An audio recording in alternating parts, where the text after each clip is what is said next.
Hello students, this is C A Karishma Bansal from My Future Academy. कैसे हो आप लोग? गुड। चलो अब अपन लोग स्टैटिस्टिक्स से चालू करते हैं। चालू करने से पहले मैं आप लोगों को बता देती हूँ आपके स्टैटिस्टिक्स में क्या क्या आएगा। स्टैटिस्टिक्स के स्टार्टिंग के जो 3-4 चैप्टर है वो थोड़े से थ्योरी बेस्ड है, तो अपन लोग वो थ्योरी बेस्ड चैप्टर्स करेंगे अभी। उसके बाद तुम्हारा जो मेन चैप्टर चालू होंगे वो होंगे मीन, मीडियन, मोड, ये वाला पार्ट होगा, इसको बोलते हैं मेजर्स ऑफ सेंट्रल टेंडेंसी। उसके बाद एक पार्ट तुम्हारा आएगा स्टैंडर्ड डेविएशन वाला। एक पार्ट में तुम लोगों को आएगा कोरिलेशन।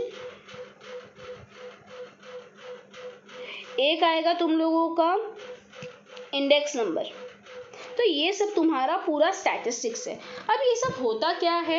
स्टैटिस्टिक्स बेसिकली तुम्हारा नंबर के ऊपर एनालिसिस होता है। तुम लोग नंबर लेते हो, नंबर को इंटरप्रेट करने की ट्राई करते हो। Statistics is all about numbers. Statistics में बोलते हैं ना, क्वालिटेटिव चीजें नहीं आती कि क्वालिटी वाइज कैसा है। स्टैट्स हमेशा नंबर के रिलेटेड होता है, ठीक है।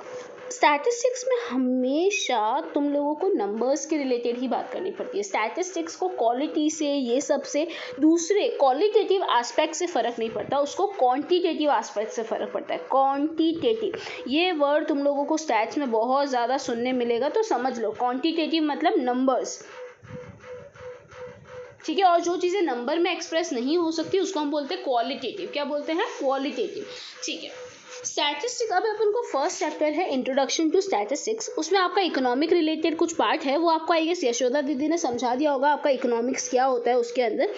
स्टैटिस्टिक्स में अपन अब चालू करते हैं कि ये स्टैटिस्टिक्स होता क्या है।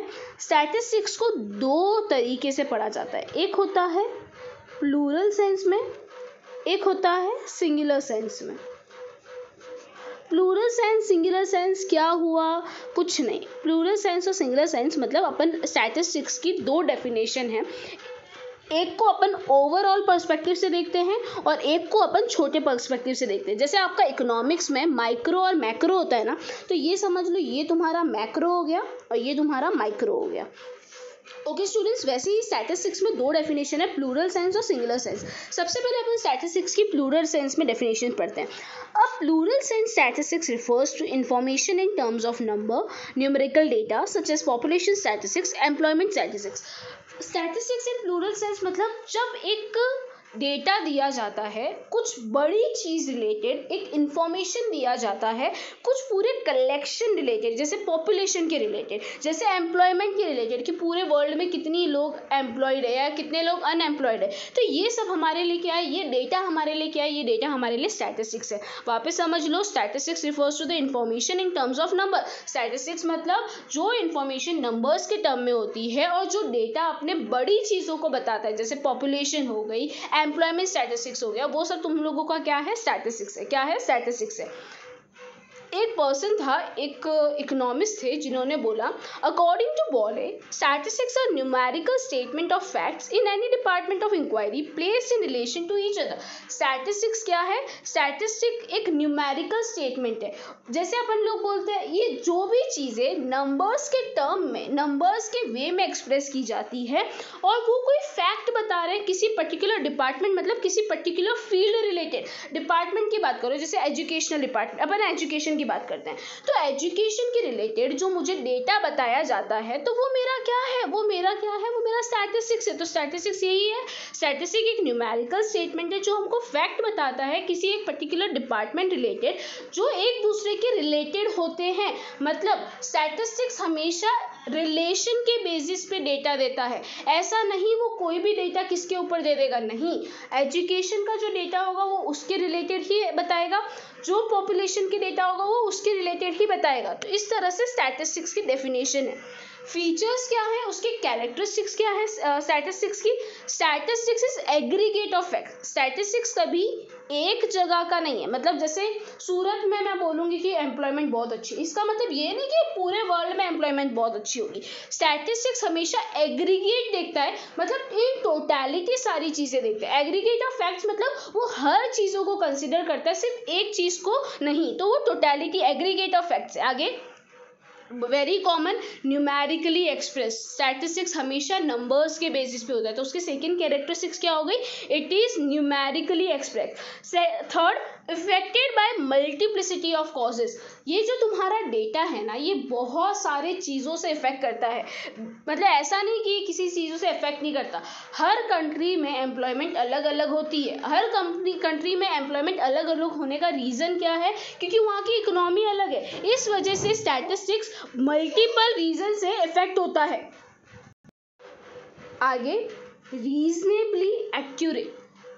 जो अपन स्टैटिस्टिक्स का डेटा लेते हैं ना, वो बोलते हैं ना, उसको बहुत एक्यूरेट डेटा माना जाता है। स्टैटिस्टिक्स को हमेशा बोला जाता है कि वो बहुत रीजनेबल डेटा देता है, बहुत रीजनेबली एक्यूरेट डेटा देता है। आगे, placed in relation to each other predetermined purpose. Statistics हमेशा कंपैरिजन के लिए काम आता है, तो स्टैटिस्टिक्स हमेशा एक दूसरे के रिलेशन वाले डेटा को ही एक साथ लाता है। जैसे कि मैं दो स्टूडेंट है, स्टूडेंट 1 स्टूडेंट 2, अगर मैं इसके मैथ्स के मार्क्स ले रही हूँ 80, इसके और इसके साइंस के मार्क्स ले रही हूँ 76, इन दोनों को कंपेयर करने का कोई लॉजिक ही नहीं है। स्टैटिस्टिक्स हमेशा सेम चीज़ों वाले, सेम कैटेगरी वाले डेटा को एक दूसरे के सामने रखता है। तो अगर इसका मैं 80, हमेशा मैं इसके भी मैथ्स के साथ ही कंपेयर करूँगी, इसके साइंस के साथ कंपेयर नहीं करूँगी। स्टैट्स हमेशा एक दूसरे का रिलेशन देखने के वो डेटा को प्रेजेंट करता है। आगे आते हैं, स्टैटिस्टिक्स इन सिंगुलर सेंस। सिंगुलर सेंस में स्टैटिस्टिक्स क्या होता है, ऐसा बोला जाता है स्टैटिस्टिक्स मतलब collection, classification, presentation and interpretation of data. Stats मतलब क्या होता है, स्टैट्स मतलब ऐसी टेक्निक या मेथड जिसमें हम डेटा को कलेक्ट करते हैं, फिर उसको क्लासीफाई करते हैं, फिर उसको अच्छे से प्रेजेंट करते हैं, प्रेजेंट करने के बाद उसको इंटरप्रेट करते हैं कि ये डेटा क्या बता रहा है। जैसे मैं एक एग्जांपल देती हूँ, मेरे 5 स्टूडेंट के मार्क्स बताए, तो भाई मेरे 5 स्टूडेंट्स के मैथ्स में ये मार्क्स है 50, 49, 48, 46, 40। ये मैंने क्या किया, उनसे डेटा कलेक्ट किया। अब मैं इस डेटा को प्रेजेंट करूँगी। प्रेजेंट मैं किस तरह से करूँगी कि भाई ये मेरी कुसुम स्टूडेंट है, कुसुम के 50 मार्क, ये मेरी भूमि स्टूडेंट है, भूमि के 49 मार्क्स, ये मयंक है, ये मयंक के 48 मार्क, ये भक्ति है, ये भक्ति के 40 मार्क्स, ये तनु है, इसके 46 मार्क्स। इस तरह से मैंने सबके मेरे बच्चों के मार्क्स लिख दिए। अब इसको मैंने क्या किया, प्रेजेंट किया। अब प्रेजेंट करने के बाद मैं क्या करूँगी, इंटरप्रेट करूँगी। इंटरप्रेट मैं किस तरह से करूँगी, यार कुसुम के 50 मार्क है तो कुसुम फर्स्ट, भूमि के 49 है तो वो सेकंड। इसको बोलते हैं डेटा इंटरप्रेट करना। फिर मैं देखूँगी यार अच्छा यार इसने तो इतना इंप्रूव किया, ये 48 पे आ गया मयंक, तो इस तरह से मैंने क्या किया, डेटा को इंटरप्रेट किया। तो इसको मैं बोलूँगी इंटरप्रिटेशन ऑफ डेटा।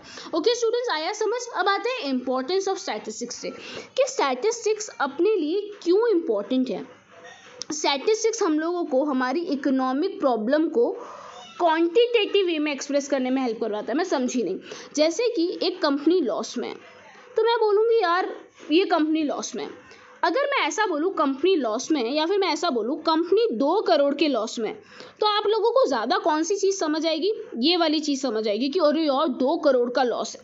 तो तुम्हारा स्टैटिस्टिक्स तुम लोगों को जो तुम्हारी प्रॉब्लम है ना, उसको क्वांटिटेटिव टर्म्स में एक्सप्रेस करने में हेल्प करवाता है। आगे, inter sectoral and inter temporal comparison. Statistics same sector में कंपैरिजन करने में बहुत ज़्यादा हेल्प करवाता है। आगे, working out cause and effect relationship. ये कॉज एंड इफेक्ट रिलेशनशिप मैं समझाती हूँ।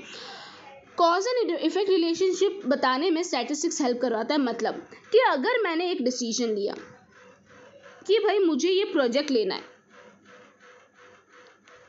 तो मेरे को 2 करोड़ का प्रॉफिट होगा, तो ये होता है कॉज, ये होता है इफेक्ट। अगर मैंने ये किया तो इसका कितना इफेक्ट आएगा। अब यार किसी एक्शन का कितना इफेक्ट आ रहा है, अगर उसका मुझे मॉनेटरी टर्म में, नंबर्स के टर्म में नहीं पता हो, तो यार वो डिसीजन लेना बहुत ज़्यादा टफ हो जाता है। इसीलिए अपन लोगों को स्टैटिस्टिक्स हेल्प करता है कॉज एंड इफेक्ट रिलेशनशिप बताने में। आगे, कंस्ट्रक्शन ऑफ इकोनॉमिक थ्योरीज और इकोनॉमिक मॉडल।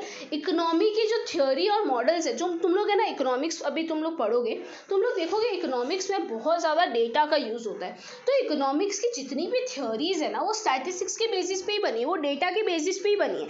तो बिना स्टैटिस्टिक्स के तुम लोगों का इकोनॉमिक थ्योरीज बनाना, इकोनॉमिक फोरकास्टिंग करना या इकोनॉमिक पॉलिसी बनाना, तीनों चीज़, इकोनॉमिक मॉडल बनाना, इकोनॉमिक फोरकास्टिंग मतलब फ्यूचर प्रिडिक्शन करना, और इकोनॉमिक पॉलिसी मतलब ये आरबीआई की पॉलिसीज आती है ना कि अभी रेपो रेट इतनी रहेगी, अभी इंटरेस्ट रेट इतनी रहेगी, तो बिना स्टैटिस्टिक्स के, बिना अपने डेटा एनालाइज किए आप ये सब इंफॉर्मेशन दे ही नहीं सकते, आप ये सारे डिसीजन ले ही नहीं सकते।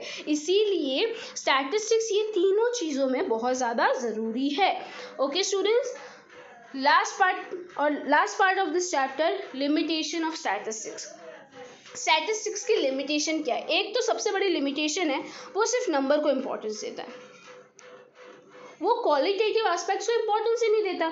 जैसे कि मैंने बोला मेरा 1 लाख प्रोडक्शन, मैंने एक मंथ में 1 लाख यूनिट बनाई, पर ये वो 1 लाख यूनिट के सामने मेरी क्वालिटी क्या है उसको स्टैटिस्टिक्स को तो उससे फ़र्क ही नहीं पड़ता। अब कितनी भी ख़राब क्वालिटी हो, पर कंज्यूमर को तो फ़र्क पड़ता है ना कि क्वालिटी कैसी है। तो स्टैटिस्टिक्स की सबसे बड़ी लिमिटेशन है वो सिर्फ और सिर्फ न्यूमेरिकल फैक्ट्स बताता है, वो क्वालिटेटिव फैक्ट्स नहीं बताता। Study of aggregate only. Statistics है ना पूरे वर्ल्ड के पॉइंट ऑफ व्यू से बहुत अच्छा है, बट अगर मैं सूरत के पॉइंट ऑफ व्यू से इसको पढ़ने के चालू करूँ तो नहीं यार, वो उसमें थोड़ा सा लफड़ा हो सकता है। जैसे कि ऐसा बोला गया कि एम्प्लॉयमेंट रेट वर्ल्ड वाइड 20% है सिर्फ, पर मैंने जब सूरत का देखा तो 45% है। तो ऐसा है कि स्टैटिस्टिक्स है ना एग्रीगेट पे ज़्यादा अच्छे से एप्लीकेबल है, और वो एवरेज पे ज़्यादा अच्छे से एप्लीकेबल है। वो बोलते हैं ना इंडिविजुअल्स पे ज़्यादा अच्छे से एप्लीकेबल नहीं है। सेकंड देखो इसके बाद ये लिखा है results are true only on average, वो ऑन एन एवरेज बेसिस पे एप्लीकेबल है, बट वो इंडिविजुअल बेसिस पे एप्लीकेबल नहीं है। विदाउट रेफरेंस रिजल्ट में प्रूव टू बी रॉन्ग। अगर मैंने जहाँ से डेटा कलेक्ट किया है वो अगर प्रॉपर नहीं है, अगर जहाँ से मैंने रेफरेंस लेके डेटा कलेक्ट किया है वो प्रॉपर नहीं है, तो मेरा रिजल्ट क्या हो सकता है? रॉन्ग प्रूफ हो सकता है। क्या हो सकता है? रॉन्ग प्रूफ हो सकता है, क्योंकि हो सकता है उसने मेरे को डेटा ही गलत दिया हो। आगे, can be use only by expert. Statistics है ना थोड़ा कॉम्प्लिकेटेड डेटा होता है, ऐसा नहीं, ये मार्क्स वाला तो चलो ईजी था। अपन अगर वर्ल्ड इकोनॉमी की बात करें तो स्टैटिस्टिक्स में जो डेटा होता है ना वो बहुत ज़्यादा कॉम्प्लिकेटेड होता है, तो उसको एनालाइज करना सिर्फ एक्सपर्ट की बस की बात है, हर कोई इंडिविजुअल उसको एनालाइज नहीं कर सकता। प्रॉन टू मिसयूज, बहुत लोग ये जो डेटा लेके उसका मिसयूज कर सकते हैं, उसका रॉन्ग इंटरप्रिटेशन कर सकते हैं और इकोनॉमी को डेंजर में डाल सकते हैं। तो स्टैटिस्टिक्स कभी कभी क्या मिसयूज भी हो सकता है स्टैटिस्टिक्स का। ओके स्टूडेंट्स, ये तुम लोगों के 5-6 लिमिटेशंस हो गए। तो ये चैप्टर यहाँ पे खत्म हुआ। इसके बाद से नेक्स्ट चैप्टर अपन करेंगे, वो भी थोड़ा थ्योरेटिकल चैप्टर है बट ईजी चैप्टर है, वो भी अपना 2 दिन में हो जाएगा।